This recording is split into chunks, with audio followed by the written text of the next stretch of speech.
do? And welcome to the show, Motorcycle Madhouse Morning Mayhem, baby. We have China Dow coming up next in the second segment. Let me tell you, today what I've been seeing with this coverage of what's going on down in Texas is blowing me away, especially when you have the news media taking a person's viewpoint that has nothing to do with the investigation whatsoever, and that is Steve Cook. Now, everybody knows what is happening down in Texas. I'm not going to go and cover that. I've said I ain't, but what I am going to cover is this guy always going out, running off at the mouth. Anytime he can get himself in front of a camera, he does, and the media doesn't push back on him.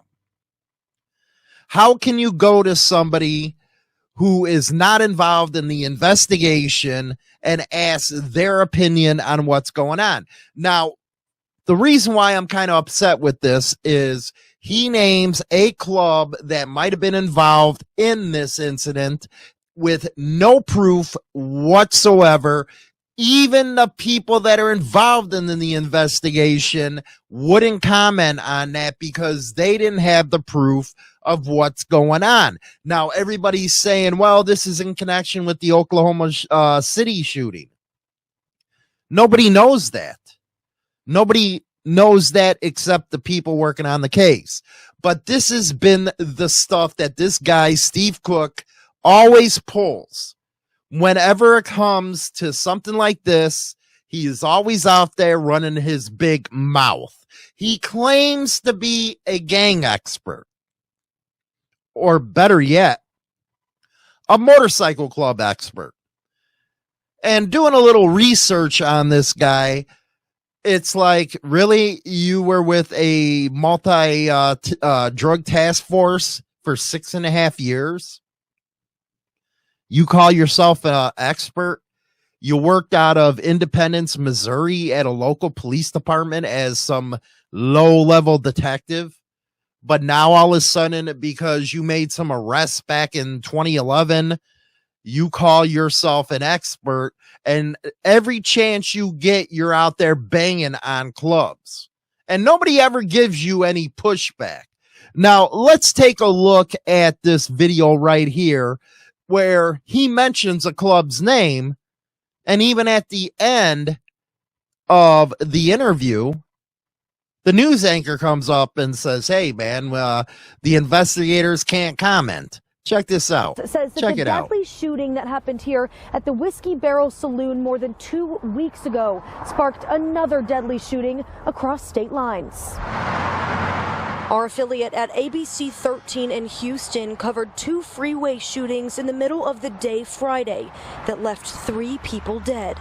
Motorcycle gang investigator Steve Cook says intel indicates this shooting happened while members of the Bandidos motorcycle gang were traveling for the funeral of one of the victims from Oklahoma City's Whiskey Barrel Saloon shooting. Unfortunately, with death comes funerals, and those are very high opportunity targets because rival motorcycle gangs know that it's typically a mandatory type attendance to those functions, and so they lie in wait, and they know that there are a lot of opportunities to ambush people on the interstates. Cook says retaliation is common in the biker gang world. This is certainly not the first time that this has happened, and unfortunately probably won't be the last. Cook says this is an ongoing, months-long feud between the Bandidos and a gang called the Homietos.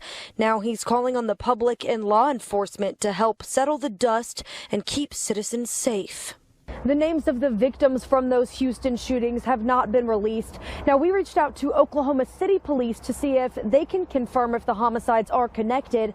They said this is not their investigation and they can't confirm that at this time. It's that kind of guy you just want to go out and dot his I, because he's doing absolutely no good for anybody but for himself to be all over these news media programs. He did the same thing when it came to Waco. And Waco Twin Peaks, you're looking at 2015. And in 2011, he made his big bust. But boy, was he the first one on those cameras saying what he thought would happen. Well, it actually turned out it didn't happen that way that he was claiming it did. Now, did it, Steve? You know what? You really need to stop with trying to chase the limelight, because you're putting people in harm's way right now. You named a club that might not be involved in this whatsoever. I'm not saying who was and who wasn't, because I don't know. And that's one thing about being an expert.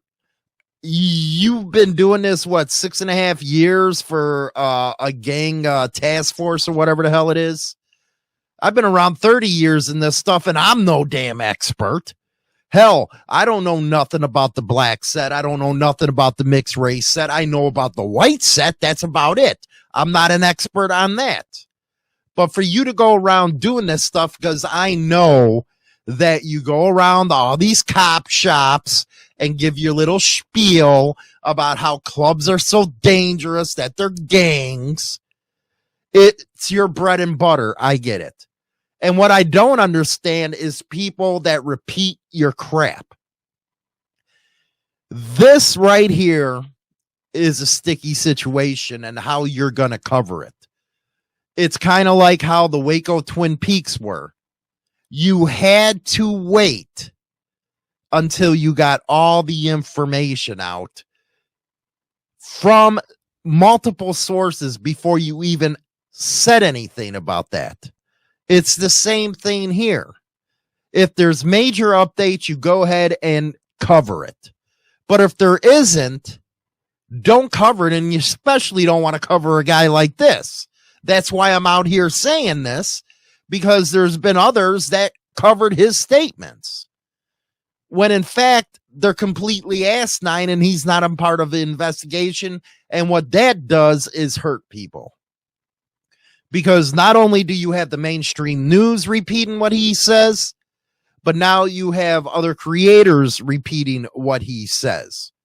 That there is dangerous, especially when we have that niche where we talk directly to people that know and that are involved in this stuff. So that's why I wanted to do this thing on Steve Cook, because he's an asshat. Because everybody thinks he's some kind of biker expert. He's not. Let's take a look at this right now, his little deal.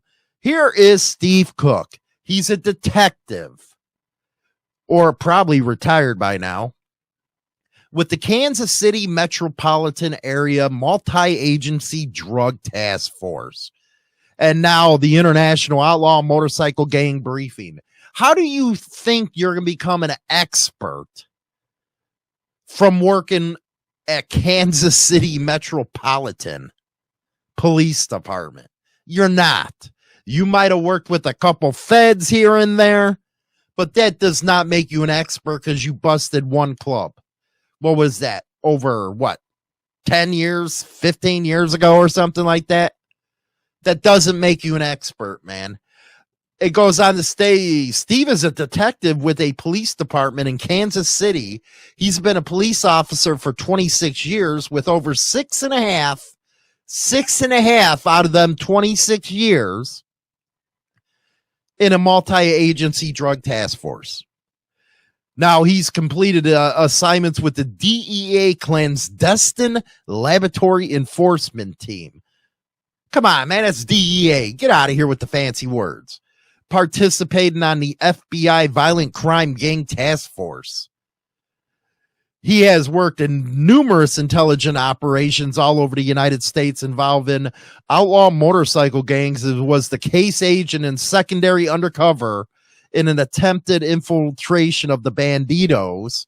During that operation, Steve acted as a webmaster for a club and had the opportunity to act in undercover capacity with members of several different outlaw motorcycle gangs, including the Outlaws. We never heard of you up here. What the hell are you talking about? Now, he's been featured in History Channel's land programs on the Outlaws, Bandidos, Galloping Goose. The guy, he's a stolen valor guy. Now, here's the thing from October 8th of 2011, where he's holding his little plaques. And basically what happened was 23 arrests and convictions and motorcycle gang members from well-known groups like the El Forastero and Galloping Goose. And that's when he found his niche, that he wanted to go, I know how I'm going to be making my money. That's basically what he said. Well, I'll take this incident and apply it to all kinds of motorcycle clubs. Come on, man. You can't put everybody in a box. And you know that. And if you know that, you're not a gang expert as you think, huh? All I know is you got to be careful when you cover guys like this. You got to know their backgrounds. You don't want to keep on giving them all kinds of stuff without questioning them. You got to question their motives. You got to question who they are, all that kind of stuff. So what this guy basically did was put out there some stuff, claims without the proof, and now other people are in danger because everybody's parroting what he had to say. And that's just downright ridiculous, if you ask me. If you want major updates on this stuff, wait till the real stuff comes out. Like, it wasn't until just today, a day after he did this, that the names were released of those killed. And yeah, they got a suspect that was involved in both of the shootings. But it hasn't come out yet, so don't freaking repeat it like this guy. You don't know if it's that club or not. Anyway, we're going to go to the second half of the show. We're going to be talking about prostitution, baby. Good subject right there. Join the Insane Throttle Members Only Club on YouTube or Spotify and receive exclusive content Monday through Friday at 9:20 a.m. Central Standard Time. Your membership in the Throttle Club helps keep the show going strong. Subscribe to China Doll's Viper Pit to get your dose of the world according to China Doll. Real and honest opinions on what's happening in the world today.